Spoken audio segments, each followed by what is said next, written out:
down-thrown and downright. In Norfolk it was treachery, in Devon it was devilry, in Westmoreland tragedy, and in Essex farce. But in Sussex we encountered not only murder, but mayhem and depravity. It was not just the burning of the crosses and the flaming tar barrels, the torchlit processions, the sheer anarchy of bonfire night in Lewes. It was the revelation to ourselves and to each other of our own terrible inadequacies. Forever after, Morley referred to the county guide's Sussex as Flaming Sussex. He had pet names for all the books, in fact. The county guide's Essex was always Essex Poison to him. Westmoreland was Westmoreland alone, Cheshire, Rogue Cheshire, and etc., and etc.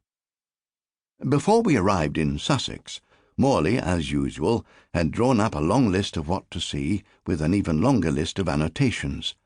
Having already produced our county guides to Norfolk, Devon, Westmoreland, and Essex, we had begun to develop a kind of routine. We would meet either in London or at Morley's vast and eccentric estate in Norfolk, St. George's, where he would brief me and Miriam, his daughter, and we would then embark upon our adventure in his beloved Lagonda, Miriam at the wheel, Morley strapped in behind his typewriter, and me as general factotum.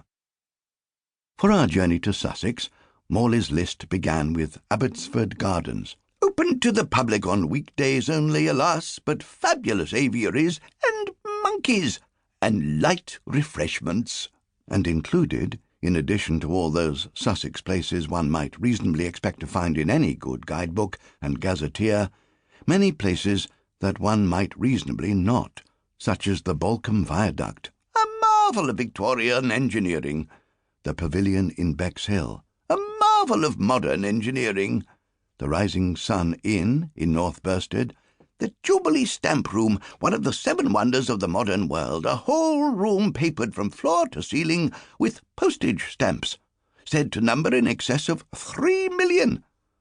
The Chattery, war memorial erected by the India Office and the Corporation of Brighton to commemorate the brave Hindu and Sikh soldiers who died in the Great War. Chick Hill, marvellous view to France. Clapham Wood, satanic mists, apparently. Climping, we must visit the Moines. Frant, lovely obelisk. The Heritage Craft School near Chailey. The Salvation Home for Cripples. Some knucker holes, bottomless, some of them, reputedly.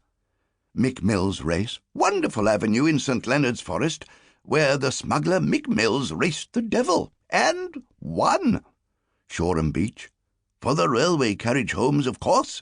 England's little Hollywood, and the Witterings, for no good reason, both east and west. I'll be honest, I had absolutely no interest in Sussex. The truth was, I shouldn't even have been in Sussex. Before we arrived in Sussex, I had decided to resign. I had at that time worked for Morley for a period of exactly 4 months. This was late in 1937, after my return from Spain, where I had discovered to my horror the horrors of war. Perhaps I should have known better. Now at least I knew the worst.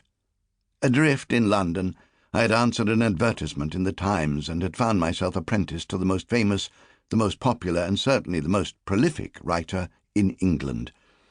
During those 4 intense, turbulent months, Morley had somehow produced 4 books, Norfolk, Devon, Westmoreland, and Essex, in addition to his usual output of articles and opinion pieces on everything from the care of houseplants for the Ladies' Companion to the etymology and usage of strange, obscure, and pretty much useless words in John o' London's Weekly, to endless, wearying tales of moral uplift and derring-do for anyone who would have them, including the Catholic Extension, the Christian Observer, and many and various, and thankfully now defunct, earnest, free-thinking journals.